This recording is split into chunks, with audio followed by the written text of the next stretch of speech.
বন্ধুরা দেখো সাবুর পোয়াটা কত সুন্দর তুলতুলে নরম হয়েছে আর বেশ ফুলকো ফুলকো দেখতেও কি সুন্দর লাগছে। একটা তোমাদের কাছে আমি ছাড়িয়ে দেখাচ্ছি, দেখো কি সুন্দর ভিতরটা, দেখতেই পাচ্ছ তোমরা।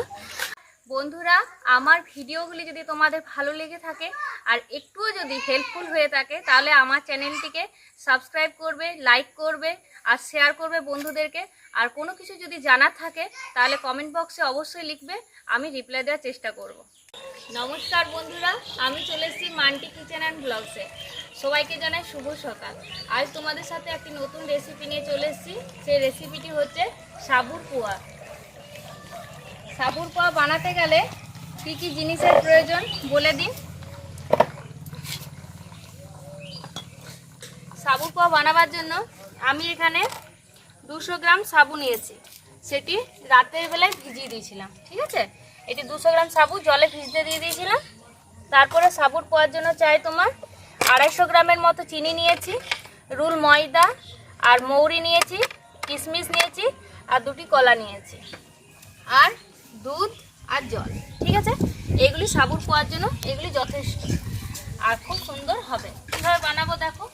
সাবুটা তাহলে রাতে ভিজিয়ে রেখেছি জল দিয়ে, সেই জন্য জলটা একটু বেশি করেই দেওয়া ছিল যাতে সাবুটা ফুলে।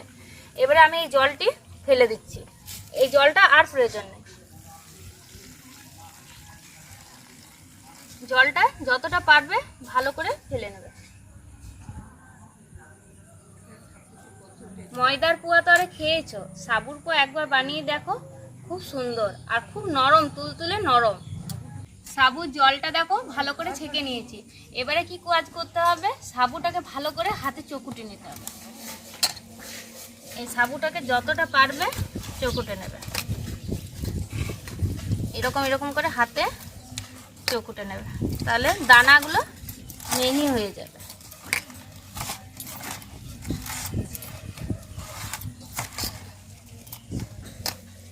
এই সাবুটা আমার দেখো হাতে করে চকুটে নেওয়া হয়ে গেছে। এবারে এটার মধ্যে আমি রুল ময়দা দিচ্ছি, এই বাটি 1 বাটির মতনই প্রায় নিয়েছি। এবারে একটু একটু দিয়ে দিয়ে আমি এটা মাখবো।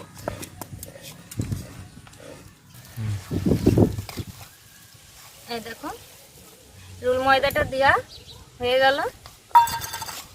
এবারে আমি চিনিটা দেবো, মিষ্টি মিষ্টি না হলে কিন্তু ভালো লাগবে না। আর এটি দিয়ে মাখবার জন্য আমি দুধ রেখেছি, দুধ দিচ্ছি। দুধ কিন্তু চাই, জল দিলে জলের স্বাদটা অতটা ভালো লাগবে না, দুধ দিয়েই মাখতে হবে। আর প্রয়োজন হলে জল দেবে, কিন্তু দুধটা মাস্ট চাই। এই চিনিটা দিয়ে নাড়াচাড়া করছি, তাহলে চিনিটাও গলে যাবে। চিনিটা কিন্তু 250 গ্রাম আমি পুরোপুরি দিয়ে দিলাম। আর একটু দুধ দিয়ে দিই। আর এবারে আমি গোটা মৌরি রেখেছি, সেই মৌরিগুলি দিয়ে দিচ্ছি, বেশ স্বাদের জন্য ভালো লাগবে।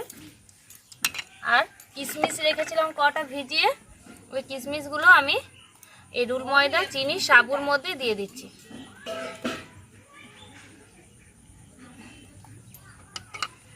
আর দেবো যাতে সাবুর পোয়াটা এমনিতেই নরম হয়, তারপরে সাবুর পোয়াটা আরও নরম করার জন্য আমি দিয়ে দিচ্ছি 2টো কলা, যাতে পোয়াটা বেশ তুলতুলে একদম নরম হয়।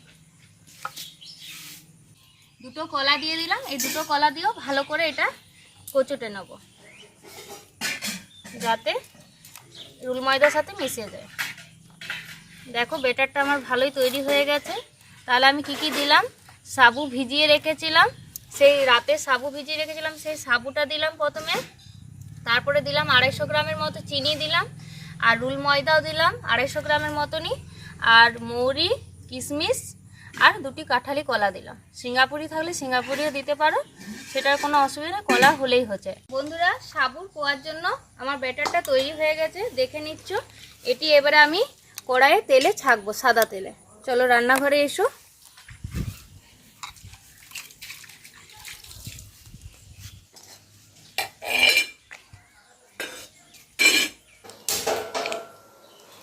সাবুর পোয়ার জন্য বেটারটা আমার রেডি, তোমরা দেখেই নিলে।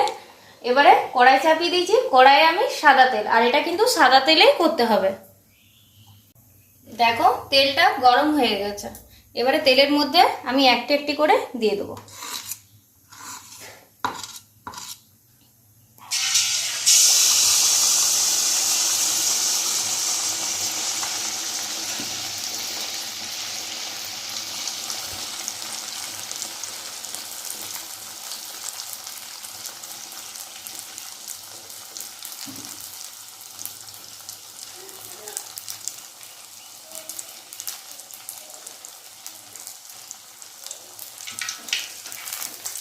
এই দেখো কি সুন্দর ফুলে গেল।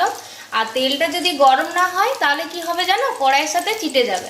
সেই জন্য সবসময় চেষ্টা করবে তেলটা ভালো করে গরম হবে আর তারপরে ছাড়বে একটি একটি করে। কি সুন্দর দেখতেই পাচ্ছ ভিডিওটাই। এই দেখো, যদি বাড়িতে রুল ময়দা যদি নাও থাকে, যদি আটা থাকে তাহলে আটা দিয়েও বানাতে পারবে। রুল ময়দা থাকলে কি হবে, দেখতে সাদাটা বেশি লাগবে, আর আটা থাকলে একটু লালিমা লালিমা। এই দেখো একটা হয়ে গেল।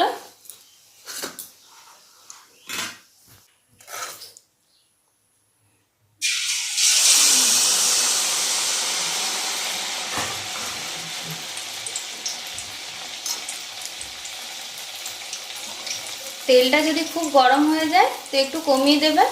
খুব গরম হয়ে গেলে তো কড়াইটা পুড়ে যাবে, তখন পোয়াগুলো লালিমা লালিমা হয়ে যাবে খুব। সেই জন্য কম আঁচ করে দেবে। তেলটা নিজেরাই বুঝতে পারবে যে তেলটা খুব গরম হয়ে গেছে, তখন একটু কম আঁচ করে দেবে। তো একটি একটি করে কি সুন্দর হচ্ছে, আর দেখেও তোমরা বুঝতে পারছো যে কি সুন্দর নরম তুলতুলে হচ্ছে। দুটো খেলে পেট ভরে যাবে পুরো।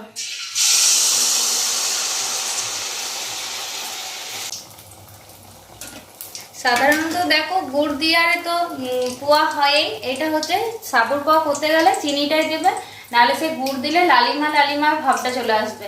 সেই জন্য সাবুর পোয়া বানাতে গেলে সাবুর সাথে চিনিটাই দরকার।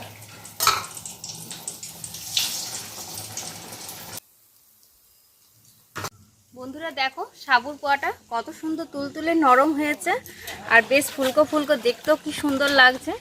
একটা তোমাদের কাছে আমি ছাড়িয়ে দেখাচ্ছি। দেখো কি সুন্দর ভিতরটা, দেখতেই পাচ্ছ তোমরা।